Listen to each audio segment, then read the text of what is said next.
Physics का ये कानून है, the laws of physics. Welcome to the class of modern physics. ये क्लास में हम लोग ये देखेंगे कि एल्बर्ट आइंस्टाइन की थियरी ऑफ रिलेटिविटी क्या कहती है, क्या उसका मीनिंग है, उसका सिग्निफिकेंस क्या है और वो किस तरीके से हम लोगों के लिए इम्पॉर्टेंट है। सबसे आश्चर्य वाली बात यह है, जो रिलेटिविटी थियरी हमें ये समझाती है कि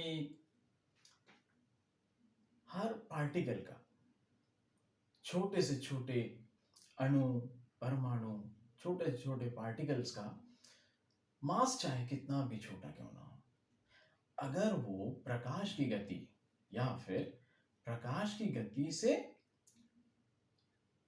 संपर्क रखने वाली गतियों के साथ, मेरा ये कहने का मतलब है कि proportional to the speed of light के साथ अगर वो मूव करे, तो उसकी एनर्जी वैल्यू, उसकी जो एनर्जी की क्षमता है, वो काफ़ी डिफरेंट होती है। जिस तरीके से हम लोग न्यूटनियन मैकेनिक्स में काम करते हैं, उस तरीके से वहाँ की एनर्जीज काम नहीं करती। अब इसको जानने के लिए हमें थोड़ा पीछे जाना पड़ेगा, वक्त में थोड़ा पीछे जाना पड़ेगा।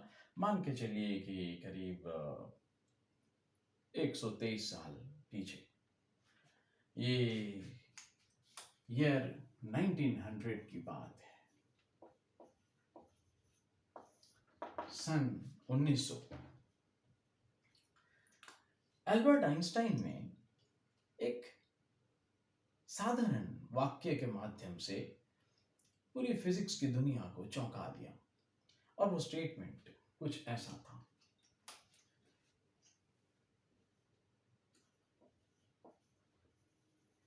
laws of physics remain same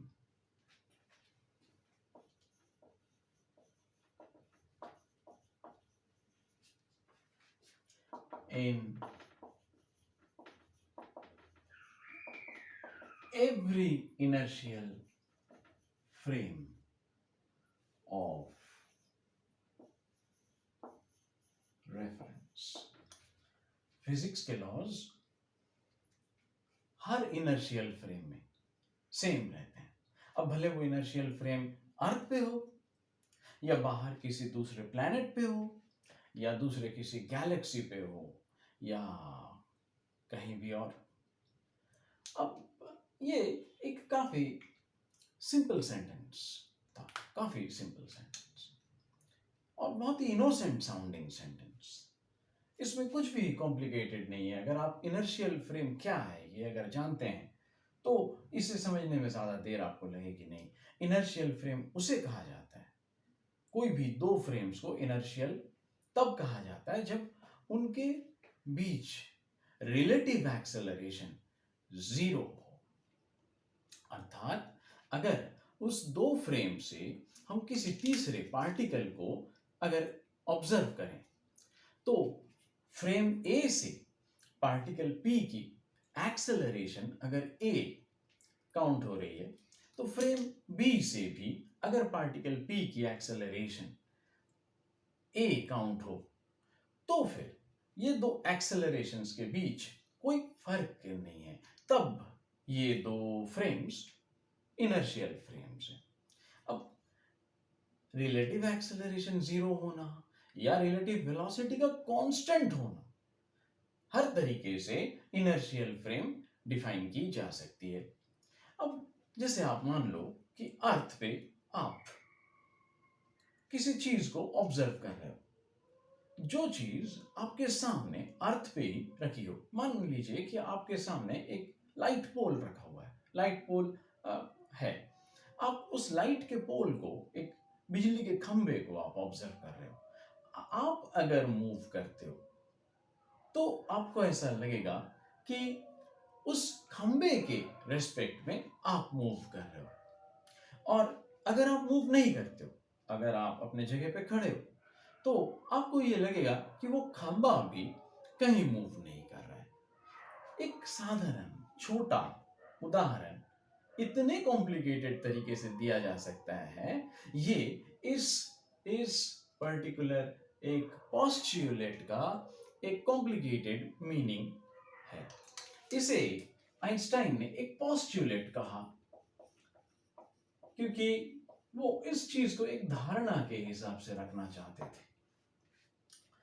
प्रमाण उनके पास था, लेकिन वो प्रमाण हम किसी को समझा पाए उसके बाद ही हम उसे सत्य साबित कर किया हुआ बोला जा सकता है। अब मान लीजिए कि ये जो laws of physics remain same in every inertial frame of reference है, इस पर्टिकुलर सेंटेंस में एक छोटा एग्जांपल लेके आते हैं। Light.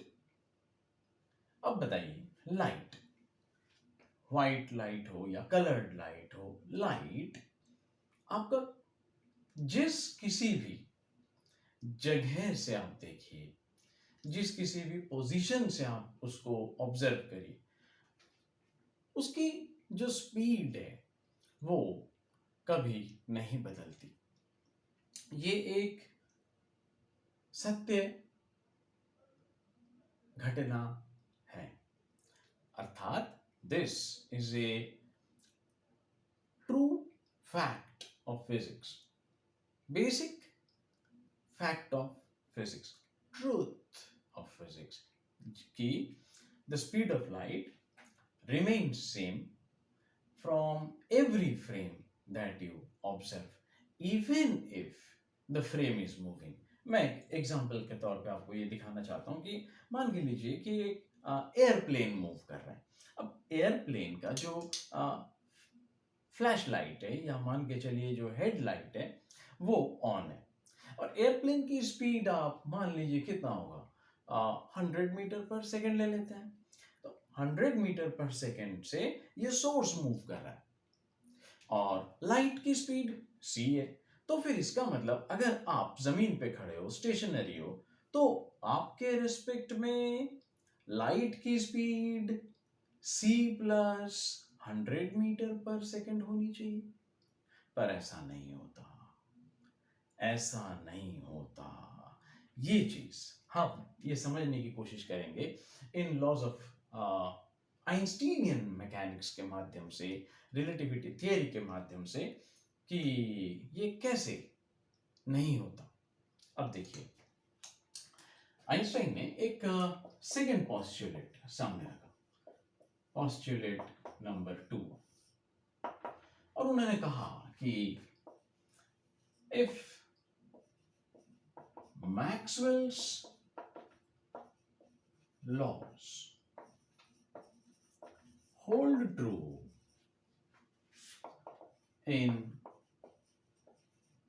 every inertial frame, Maxwell के जो 4 लॉज हैं, मैक्सवेल के जो 4 कलेक्टेड इक्वेशंस हैं, अगर मैक्सवेल्स के laws holds true in every inertial frame, then speed of light, इस पे गौर करिए, speed of light, then speed of light remain same in every frame, irrespective of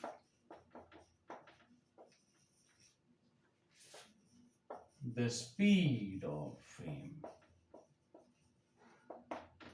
जरा सोचिए, मान के चलिए कि आप एक जहाज पे जा रहे हो, एक पानी पे चलने वाला जहाज, मान के चलिए the speed of the ship is 50 kilometre पर आवर, और आप वहां से एक बुलेट शूट करते हो, और बुलेट की स्पीड है मान के चलिए 10 किलोमीटर पर आवर। तो from the running ship, the speed of the bullet, speed of the ship plus speed of the bullet will be equal to speed of the bullet from the ground frame. Speed of bullet with respect to ship plus speed of the ship equal to speed of the bullet from ground frame, ऐसे होना चाहिए। अब ये जो speed of light है, इसको Einstein ने कहा कि ये ऐसे नहीं होता। Irrespective of the speed of the frame, Maxwell's laws अगर होल्ड करते हैं एवरी इनर्शियल फ्रेम पे, तो speed of light will remain same in every frame irrespective of the speed of the frame और द सोर्स। आप चाहो तो यहां पे सोर्स भी लिख सकते हो और द सोर्स। ये दो पॉस्टुलेट सामने आने के बाद ज्यादातर फिजिक्स के लोग आपस में मतभेद में बंट गए। कुछ ने कहा कि ये नहीं हो सकता और कुछ ने कहा कि इस पे शक है। हम इस छोटे से डिस्कशन में यही जानने की कोशिश करेंगे कि सच क्या है, और सच को जानने के लिए थोड़ी सी जियोमेट्रिकल मेहनत करनी जरूरी है। चलो देखते हैं एक चीज। Let's say we define a frame S dash. S dash, इसको एक मूविंग फ्रेम बना देते हैं यार, इसको एक मूविंग फ्रेम बना देते हैं और इसको मूव करने दो एक्स डायरेक्शन में with speed you, speed of S dash frame. पर सवाल ये है कि ये एस डैश फ्रेम मूव किसके रिस्पेक्ट में कर रहा है। एक काम करते हैं, एक और फ्रेम ले लेते हैं और वो फ्रेम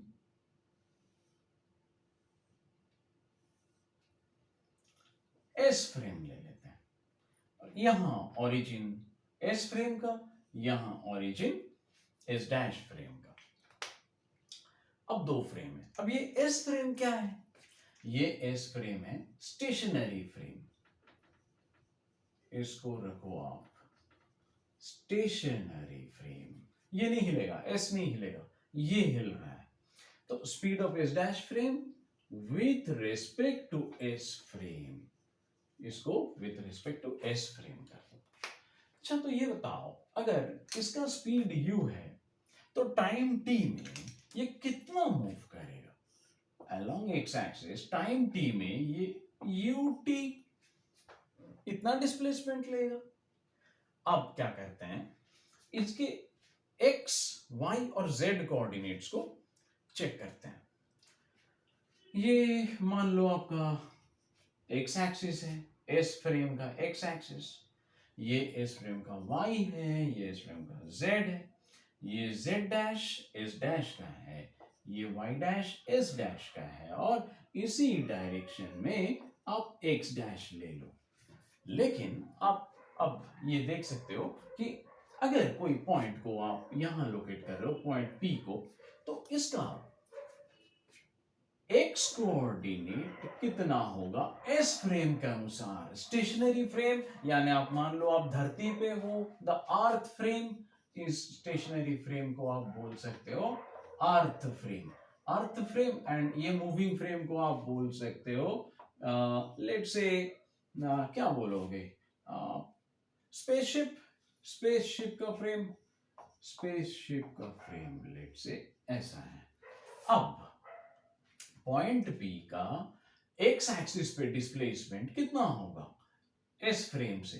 लेट्स से x होगा। लेकिन एस डैश फ्रेम से, एस डैश फ्रेम से पॉइंट P का डिस्प्लेसमेंट कितना होगा? मान के चलो x डैश। अब ये जो x है, ये x डैश यूनिट्स अपने फ्रेम से पॉइंट P का डिस्टेंस देख रहा है, और ये ut फ्रेम का खुद डिस्प्लेसमेंट s फ्रेम से है।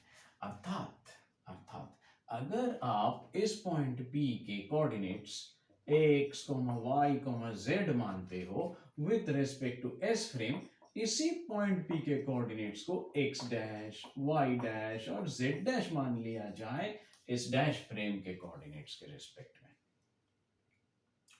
अब हम मान लेते हैं कि हम लोग का जो ये डिस्प्लेसमेंट है, एस डैश का डिस्प्लेसमेंट है, ये सिंगल डायरेक्शन का यूनि डायरेक्शनल डिस्प्लेसमेंट है, अलोंग एक्स एक्सिस है सिर्फ। अर्थात आपका y और y डैश इसको सेम रख देते हैं। लेट z और z डैश इसको सेम रख देते हैं, इसको छेड़छाड़ नहीं करते।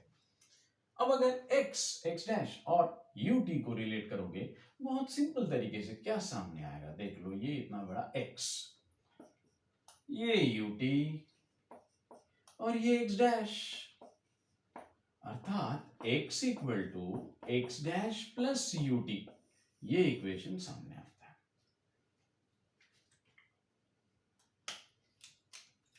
क्या मीनिंग होगा इस इक्वेशन का, आप ही बताओ। क्या इक्वेशन, क्या मीनिंग होगा इस इक्वेशन का?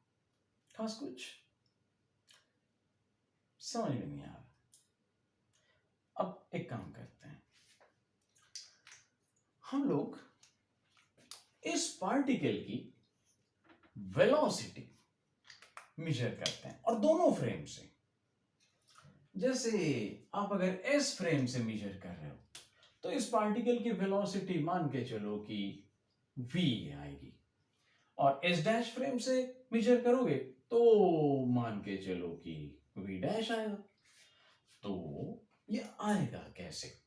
तो एक बार v मतलब velocity of p with respect to s frame, कैसे मेजर करोगे इसको?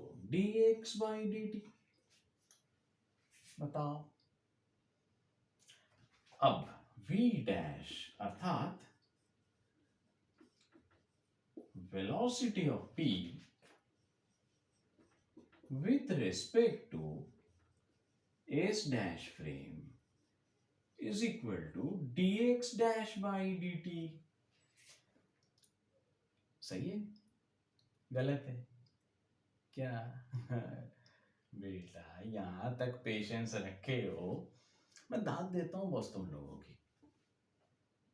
सही में यहां तक झेल रहे हो यार, बहुत सही। आगे बढ़ोगे बेटा तुम लोग, बहुत आगे बढ़ोगे, वेरी गुड।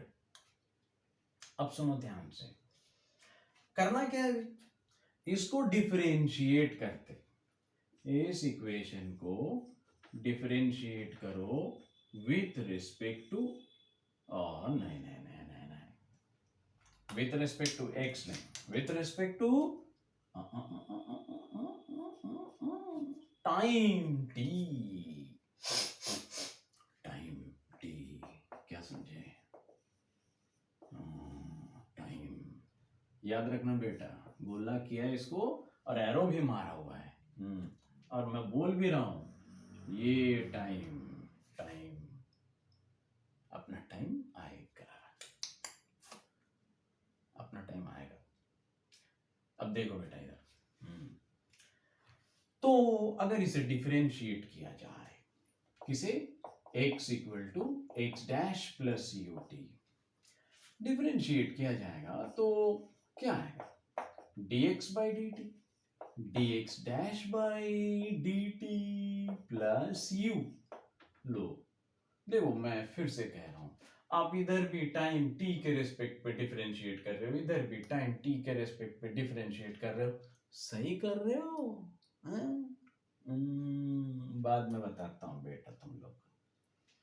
मैं एक काम करता हूँ, मैं बोल के रखता हूँ कि इधर जो टाइम यूज किया है ना dt, वो दोनों तरफ यूज किया है। मैं इधर बोल के रखता हूँ, बाद में रिवर्स आके देख लेना, मेरी बात चेक कर लेना, मैं पहले बता रहा हूँ। ऐसा है, थोड़ा दिमाग लगाना इधर। फिर क्या होगा? फिर ये होगा v, ये रहा v, ये रहा v डैश प्लस u। अब देखो,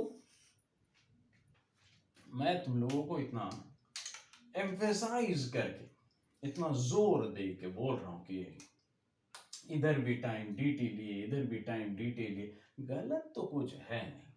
और फिर ये जो इक्वेशन आया, ये खास कुछ खराब है नहीं। अब तुम देख लो यार, इसे तुम अगर ऐसे लिखते हो v minus v dash equal to u, बात तो सही है, न्यूटोनियन मैकेनिक्स में रिलेटिव वेलोसिटी के हिसाब से तो सही है।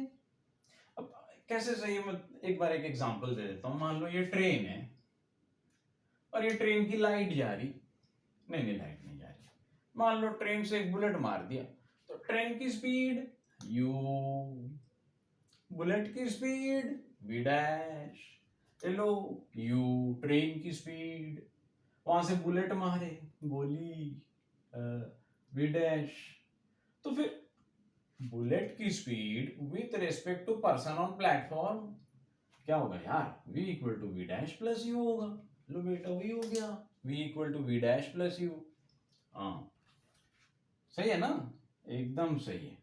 अब क्या करो, अगर इसे हम कहते हैं relative velocity concept, relative velocity concept यही ना कहते हो।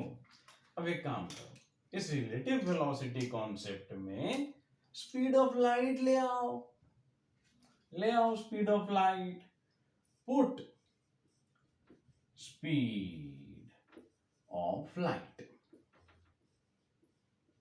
अब बोलो v की जगह क्या रखोगे, v की जगह क्या रखोगे c, v डैश की जगह क्या रखोगे c डैश। क्यों? धरती से प्रकाश की गति एक तरफ, मंगल ग्रह से प्रकाश की गति दूसरी तरफ, और सूर्य के सरफेस पे खड़े हो जाओ यार, वहां पे प्रकाश की गति कितनी दिखेगी? सी डैश बोल दो, सी डैश। अब रखो उधर, देखो क्या होता है, c equal to c dash plus u. अर्थात आपकी ट्रेन अगर 20 किलोमीटर पर आवर पे जा रही है u, और लाइट की स्पीड कुछ है c डैश, तब दोनों मिला के आएगा वो c। नहीं हो सकता है क्या? नहीं हो सकता, ये नहीं हो सकता, इम्पॉसिबल। लो बेटा, क्या बोला था आइंस्टाइन ने? नहीं हो सकता, इम्पॉसिबल है ये। वेट, पिक्चर बाकी है, पिक्चर अभी बाकी है।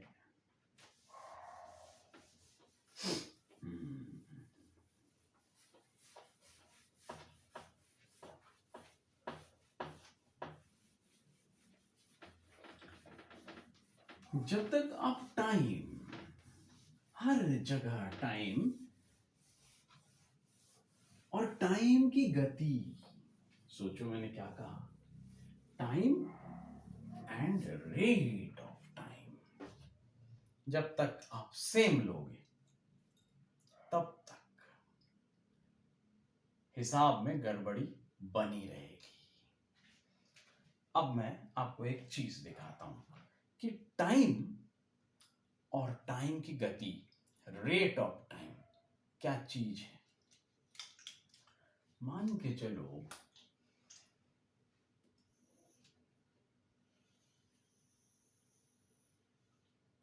ये एक हाई स्पीड ट्रेन है,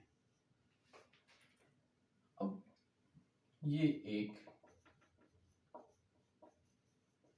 हाई स्पीड फ्रेम है, ट्रेन हो फ्रेम हो, इसको स्पीड दे दो यार कुछ u, जाने दो इसको।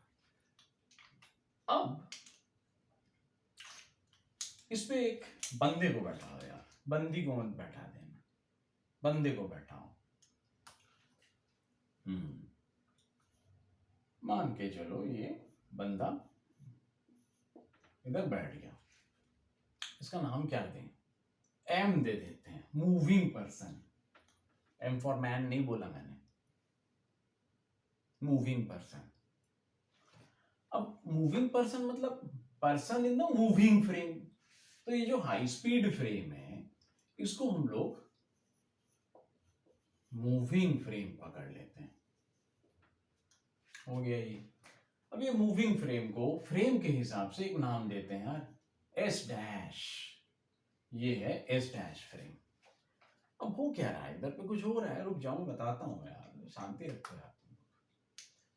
तो ये फ्रेम मूव कर रहा है, हाई स्पीड ट्रेन मूव कर रहा है, और यहाँ प्लेटफॉर्म पे एस फ्रेम में एक बंदा बैठा हुआ है, इसको नाम देते थे P, person, P for person, and वो क्या है, मैन। नहीं नहीं नहीं नहीं, man in the moving frame. और ये क्या है, P, P is person, stationary person.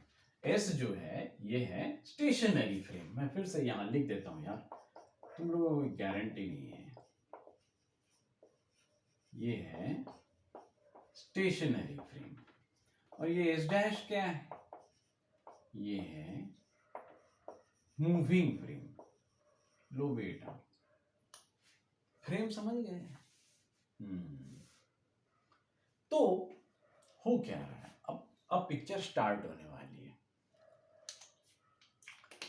Picture ऐसा है, बिजली कड़की, पहले जैसे रेल बोर्ड गिरा ना, पहले बिजली कड़की, जम के कड़की, और एक थंडरिंग यहां और एक थंडरिंग यहां, ए डैश पे, और यहां बी डैश पे गिरी। और वही थंडरिंग जमीन पे ए पे, और ये थंडरिंग जमीन पे बी पे भी गिरी एक साथ। Thunder struck A and A dash, B and B dash at the same time. But बात क्या हो गया कि ये जो ए से, नहीं नहीं नहीं, ये ए डैश से थंडरिंग की वेव फ्रंट्स इस तरफ चलने लगी, और बी डैश से थंडरिंग की वेव फ्रंट्स इस तरफ चलने लगी। वेव फ्रंट्स तो चलेंगी ना आगे, और हर तरफ चलती है वेव फ्रंट, सिर्फ इधर नहीं, इधर भी जाने लगी, यहां से इधर भी जाने लगी। बात ये है कि जैसे जैसे जितने वक्त पे, by the time the wavefronts traveled towards each other, this person in the moving frame was also traveling in the forward direction. ये अपने ट्रेन के साथ सीधा जा रहा था। अब नेक्स्ट शॉट देख लो यार, नेक्स्ट शॉट में क्या हुआ, नेक्स्ट शॉट में ये कुछ ऐसे होगा कि जो पर्सन जो है, ये पर्सन को, ये पर्सन को, ये एम को कौन सी वेव फ्रंट पहले मीट करेगी? ओ, मैं तो एक चीज भूल ही गया, ये ट्रेन मूव कर रही है। हाँ, तो मूव कर रही है मतलब ये पोजीशन से थोड़ा आगे है ट्रेन। तो ये पोजीशन से मान लो ऐसे ट्रेन यहां पहुंच गई, और ट्रेन के शेप को भी परफेक्ट कर देते हैं भाई, नहीं तो तुम बोलोगे कि इसने ट्रेन बदल दिया इसलिए रिजल्ट बदल गई। नहीं नहीं नहीं नहीं नहीं, चीटिंग नहीं चलने वाली इधर। अब देखो, अब क्या हो रहा है, वही पुराना किस्सा, you speed of the frame है, बट ये पर्सन अपने इस जगह से कितना आगे बढ़ा है, इतना इतना, यहां ये बंदा अब यहां पहुंच गया एम, और बिजली कहां से स्टार्ट की थी, यहां से, और यहां पे जो वेव फ्रंट था वो यहां था, ये ए डैश का पोजीशन पहले था, ये बी डैश का पोजीशन था, यहां से वेव फ्रंट ऐसे चल रही थी, यहां से वेव फ्रंट्स ऐसे चल रही थी। अच्छा, the person moved towards B, and फिर क्या हुआ, the person saw the wavefront from B first. जितने टाइम पे बी का वेव फ्रंट एम तक पहुंचेगा उससे ज्यादा टाइम लगाएगा ए का वेव फ्रंट यहां पर्सन तक पहुंचने में। बोलो हाँ या ना। तो मान के चलो एम ने नोटिस किया कि बी का वेव फ्रंट और ए का वेव फ्रंट में बी का wave front reached early. M noticed thundering at B first and at A second। सही है नहीं है? सही है कि नहीं है? ये बिजली पहले यहां पहुंची, ये बेचारा लेट हो गया। क्यों? ये बंदा इस तरफ मूव कर रहा था, इस थंडरिंग के तरफ मूव कर रहा था, जल्दी मीट कर लिया। यार जैसे तुम मीट करते हो अपने दोस्तों से दौड़ के। ये आप और ये आपका दोस्त पहले मीट कर लिए। ये बेचारा मुंह देख रहा है अब तक खड़े खड़े, यहां पहुंचा बड़ी मुश्किल से, यहां पहुंचा हो गया। टाइम गैप है, देख लो। इसका मतलब क्या हुआ? Simple simple simple. M finds that thundering at A and B are not simultaneous। यार देख लो, M finds that thundering at A and B are not simultaneous। और P से पूछो, देखो क्या हो रहा है। ये देखो इसके इधर आने तक और इधर आने तक समान टाइम लग रहा है। P finds thundering occurred simultaneously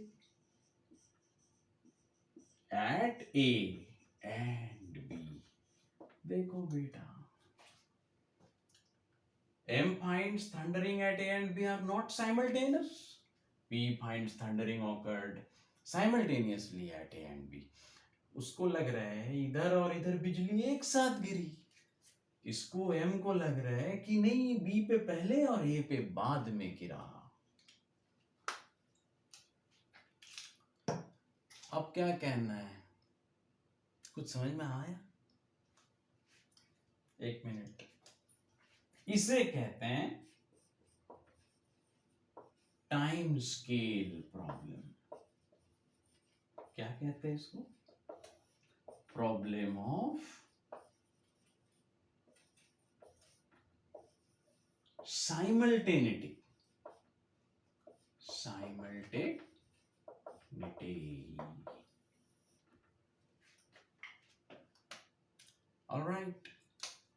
All right.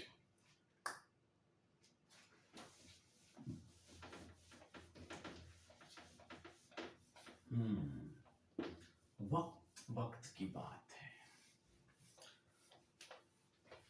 किसी के लिए वक्त अभी आया है और किसी के लिए वक्त अभी नहीं आया। ये सब वक्त की बात है।